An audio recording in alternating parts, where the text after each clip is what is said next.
Now, I've needed to make a start on this project for quite a while now, but as the saying goes, life gets in the way. But after about 180 days of not making a single video, and even longer since I've actually touched a bike, I think it's about time I started to get to work and get this thing emptied, ready to get the R6 up and running.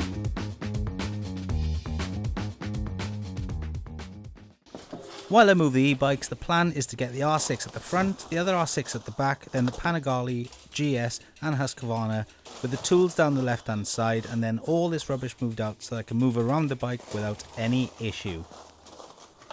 Now, as you can see, I've got plenty of room this side of the bike to maneuver around if I need to, and the tools are on the right hand side here. The only thing is there's other bits of rubbish that I obviously need to clean up, but I'm going to leave that till the end. What this has allowed me to do now is get the big bikes out of the way so that I can get them lined up properly at the back and then make a start on the other side of the bike, which is the bit I don't really want to clean up. But clean up I must, because the Husqvarna and GS can now squeeze in between the R6 and the tools, which wasn't possible before.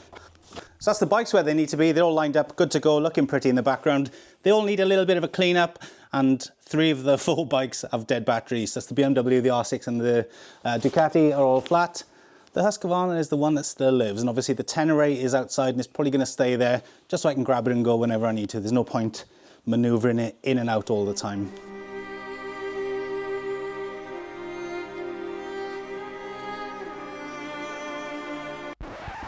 Now, as I've mentioned in the past, this isn't my garage, so you can imagine I'm really appreciative for every square inch I can get to use in this garage. But there's always been an agreement in place that I don't use that corner section over there ever since that squat rack and bench press was built. So recently, a gentleman came to say hello in the baffle house.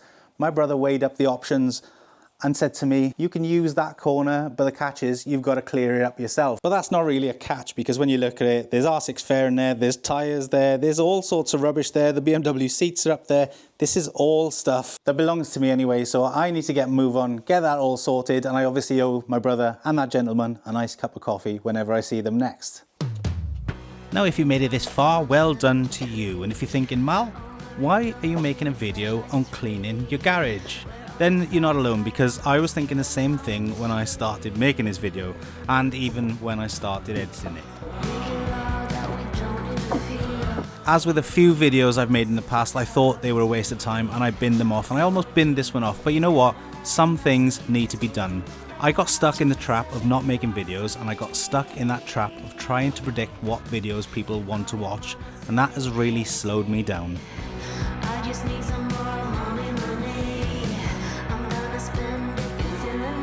They say that not making videos makes it easy to continue not making videos. So here is my first video back, and it was hard to make this video because cleaning a garage is not what people want to watch, and it's certainly not one I want to make, but it's what I need to do to keep learning to use the muscle that isn't getting used.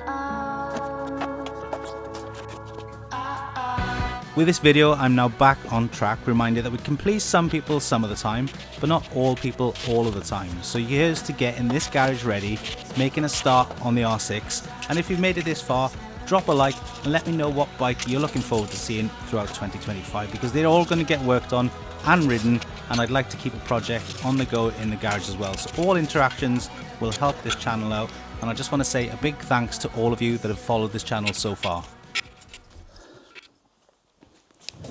So that's it, and a nice little bit of hard work has paid off, and I've got this extra area to start working around the R6, because believe it or not, when I was working on that BMW, I was always having to try and figure out where I needed to be and what space I could gather. I would normally spend about half an hour trying to figure out how to get into where I needed to get into. So this is going to make life so much easier for me. Obviously, there's still some bits to sort out, but again, these are the little tiny details.